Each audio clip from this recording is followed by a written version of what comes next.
Dad didn't lower his voice when he said it. He pushed the envelope across the table like a trophy and told me, "We gave your wedding fund to your sister. She deserves a real wedding." The room froze.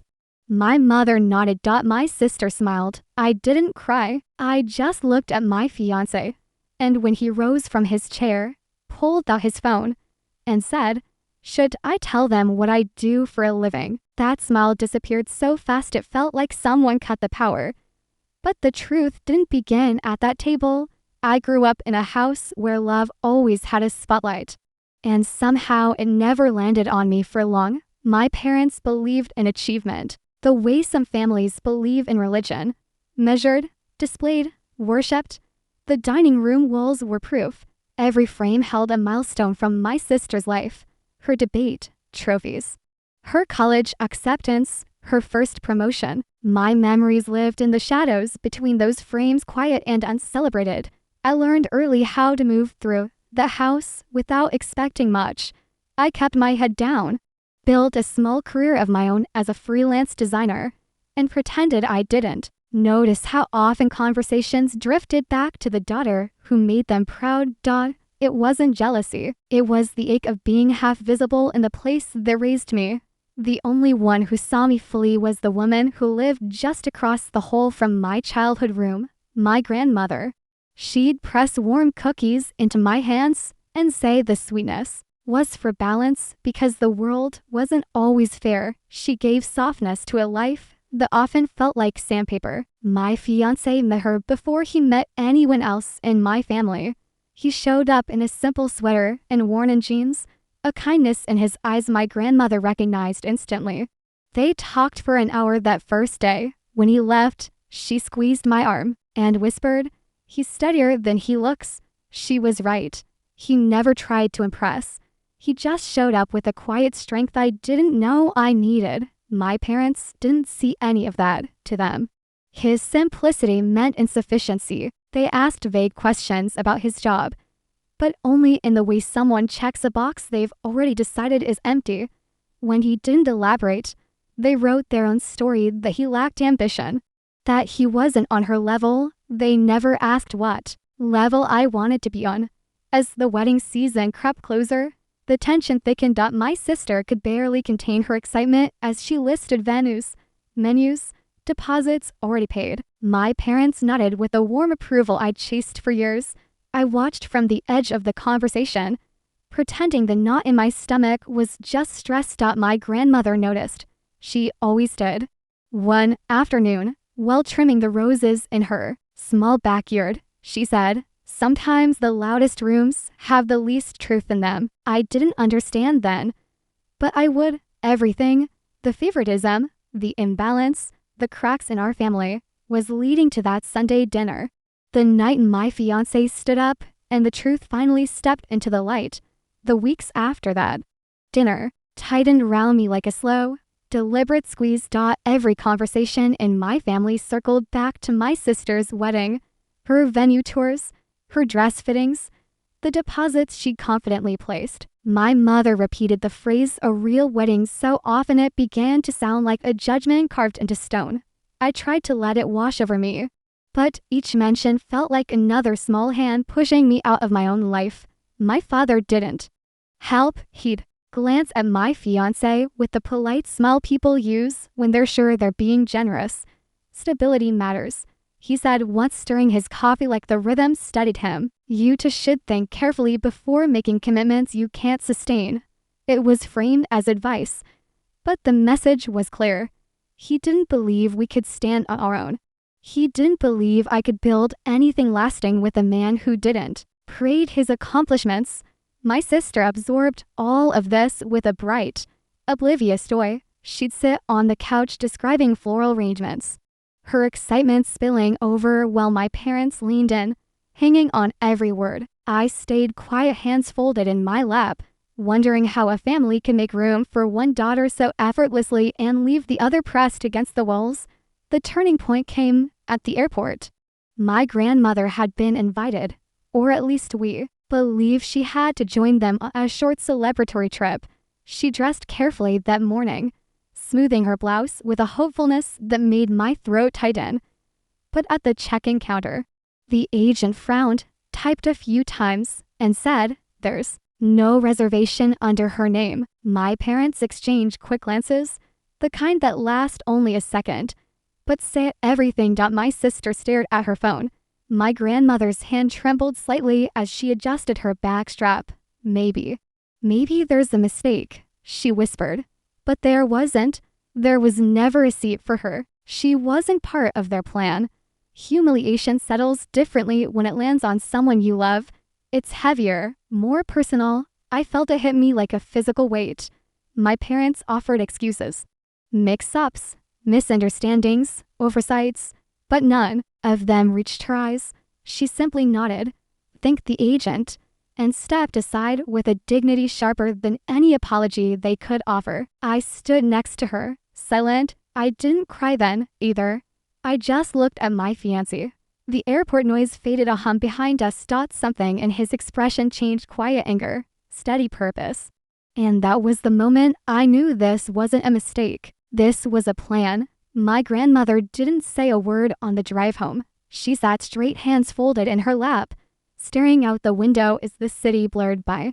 Every few minutes she gave a small nod, as if agreeing with a thought only she could hear. When we pulled into her driveway, she thanked us with a soft smile that cracked something in me. She moved slowly, carefully, as though her disappointment weighed more than her bones could carry. Inside, the house smelled like lavender and old books. She went straight to the garden door, opened it, and stepped onto the small patio. I watched from the threshold as she knelt among her roses, touching each stem as though apologizing for having left them even just for a morning.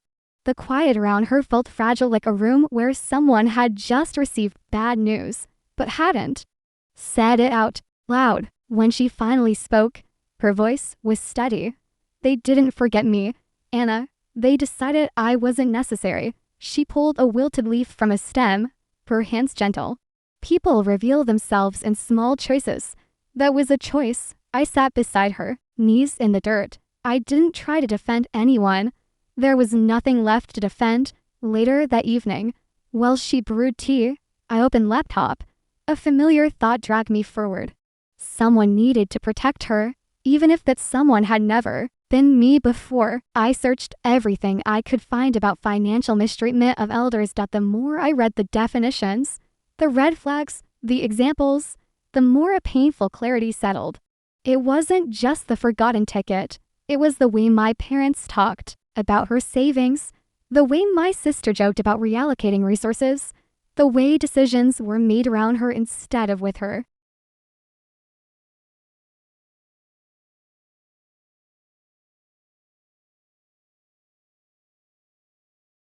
All the pieces slid quietly into place. When Liam walked in, he paused behind me, reading over my shoulder. "You think they've crossed that line?" he asked softly. "I think they erased it long ago." My voice surprised me. It wasn't shaking. It wasn't unsure. He rested a hand on my shoulder, grounding me.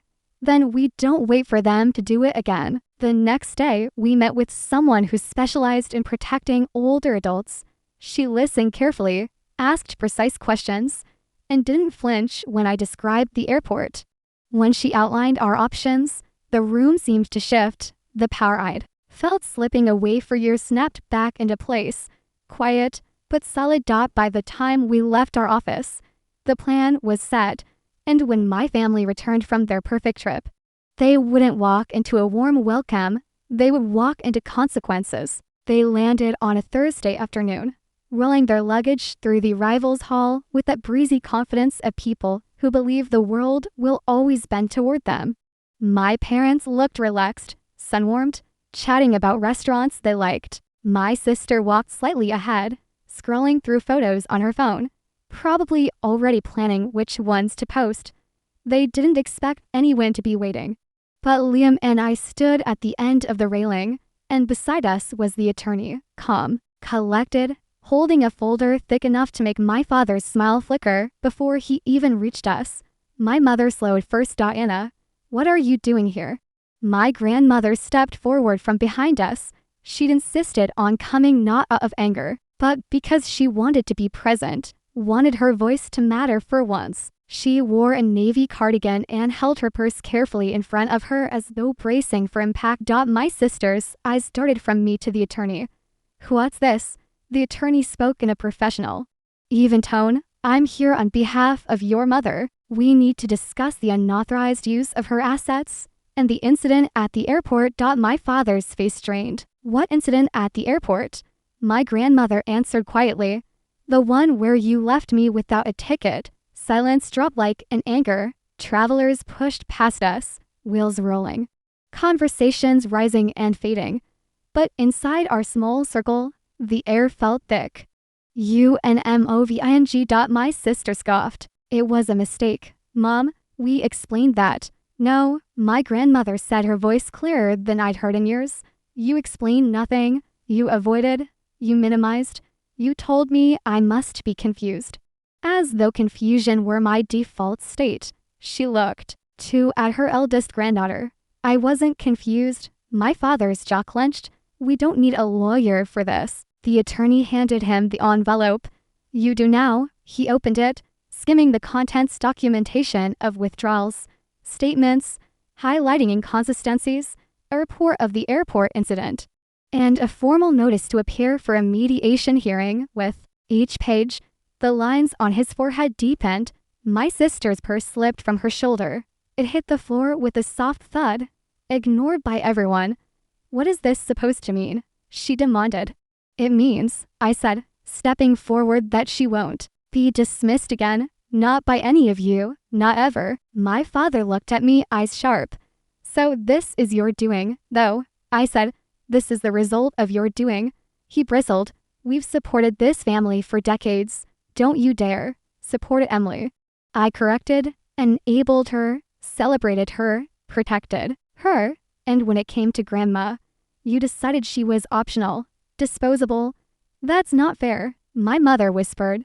It's fair, my grandmother said softly. Fairer than how you've treated me. My sister finally found her voice brittle and cracking.